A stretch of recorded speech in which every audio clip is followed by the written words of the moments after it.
Em 3 de abril de 1973, um engenheiro chamado Martin Cooper saiu para uma calçada em Manhattan carregando um dispositivo que pesava mais de 1 quilo e tinha o tamanho de um tijolo. Ele discou um número, esperou a linha conectar e disse: "Joel, estou te ligando de um celular de verdade." Era a primeira ligação de celular da história, e Martin Cooper fez questão de ligar para o inimigo. Essa cena diz tudo sobre a Motorola dos anos 70, ousada, pioneira, com senso de drama. A empresa que havia fornecido rádios para os aliados na Segunda Guerra Mundial, que havia construído o transmissor que levou a voz de Neil Armstrong da Lua para a Terra, estava agora fundando outra indústria do zero. O celular não existia. A Motorola acabou de inventá-lo. O problema é que inventar uma coisa e dominar o mercado que ela cria são dois projetos completamente diferentes, e a Motorola descobriu isso da pior forma possível.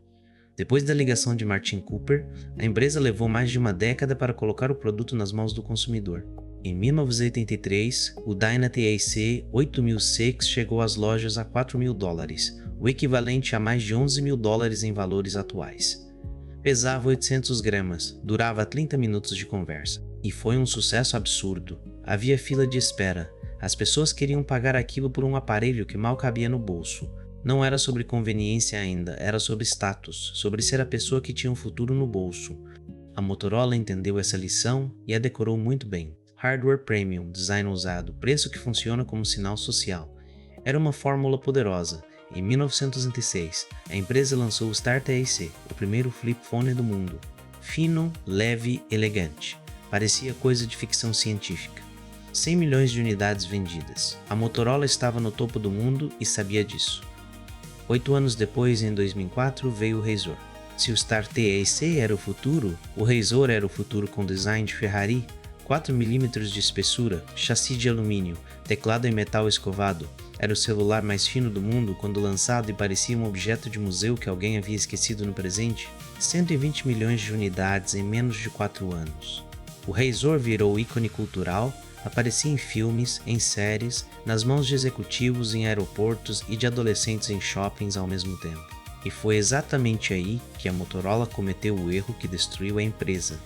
Quando você vende 120 milhões de unidades de um produto, a mensagem que os números mandam é clara: continue fazendo isso, não mude. A fórmula funciona, o mercado está feliz, os acionistas estão felizes, o CEO está feliz. Ninguém numa reunião de conselho levanta a mão para dizer que o produto que acabou de faturar bilhões pode estar errado. A Motorola ficou presa no Razr. Lançou o Razr V3A, o Razr V36, o Razr segunda geração, variações sobre variações. Enquanto isso, o mercado estava mandando sinais que a empresa escolheu não ouvir. Os consumidores estavam pedindo mais do celular. Não mais finos, não mais elegantes, mais inteligentes. Os celulares da Nokia e da Sony Ericsson tinham câmeras melhores, músicas, jogos e internet. O hardware estava virando plataforma. E plataforma exige software, ecossistema, desenvolvedores, coisas que a Motorola nunca havia construído. Em janeiro de 2007, Steve Jobs subiu num palco em São Francisco e apresentou o iPhone. Não era só um celular novo. Era uma declaração de que o celular como categoria havia mudado de natureza. O produto de verdade não era o hardware, era o sistema operacional, a App Store, o ecossistema de aplicativos que transformava aquele pedaço de alumínio em qualquer coisa que o desenvolvedor quisesse criar. A Motorola assistiu a esse momento sem sistema operacional próprio, sem plataforma, sem ecossistema. Cada celular que a empresa vendia era um produto isolado. Comprar um Razr não te conectava a nada. Não havia loja de aplicativos, não havia sincronização com outros dispositivos, não havia razão para permanecer dentro do universo Motorola além do design bonito. E design bonito, sozinho, não segurava ninguém quando o concorrente oferecia uma tela que reconhecia o toque do seu dedo e um ecossistema que crescia a cada semana. O colapso foi rápido e brutal. Em 2008, a divisão de celulares da Motorola registrou um prejuízo de mais de $1 bilhão e 200 milhões de dólares. Em 12 meses, a participação de mercado da empresa despencou de mais de 20% para menos de 6%. Os celulares que ainda vendiam eram vendidos com desconto agressivo. Os executivos trocavam de cargo. As estratégias mudavam a cada trimestre sem direção clara. Em 2011, a empresa tomou a decisão de se partir ao meio. A Motorola Solutions ficou com a parte de infraestrutura, rádios para policiais, sistemas de comunicação para governos, negócio sólido e lucrativo que não dependia de competir com a Apple. A Motorola Mobility ficou com os celulares e com todos os problemas. Em 2012, o Google anunciou a compra da Motorola Mobility por 12 bilhões e 500 milhões de dólares. Foi a maior aquisição da história do Google até então e o mercado inteiro ficou de queixo caído, tentando entender o que estava acontecendo. O Google queria entrar no mercado de hardware? Queria competir com a Samsung? Parceira de primeira hora do Android? A resposta real era mais prosaica: o Google queria as patentes. A Motorola havia passado décadas inventando tecnologia de telecomunicação e acumulou um portfólio de mais de 17 mil patentes, propriedade intelectual que valia uma fortuna no mercado onde as empresas brigavam judicialmente por qualquer vantagem. O Google levou os celulares porque era um embrulho obrigatório. A coleção de patentes era o presente.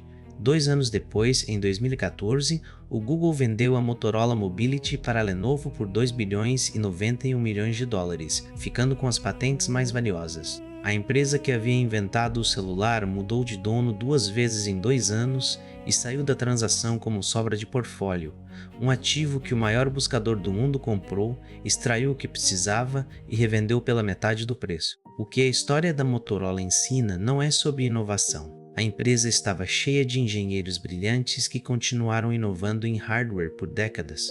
O que ela ensina é sobre a diferença entre inventar um mercado e entender como ele evolui. A Motorola inventou o celular como objeto de hardware. Hardware que você compra, usa e troca quando quebra ou fica velho. Esse modelo funcionou por 30 anos porque era o único modelo disponível. Quando o iPhone apareceu, o mercado virou plataforma. Você não compra um celular, você entra num ecossistema. E ecossistema não se constrói em 2 anos quando o concorrente já tem 5 anos de vantagem. A lição mais difícil de aprender sobre sucesso é que ele pode ser a coisa mais perigosa que acontece com uma empresa. 120 milhões de Razors vendidos eram evidência de que a fórmula funcionava e também eram a razão pela qual ninguém na Motorola conseguia enxergar que a fórmula estava com prazo de validade.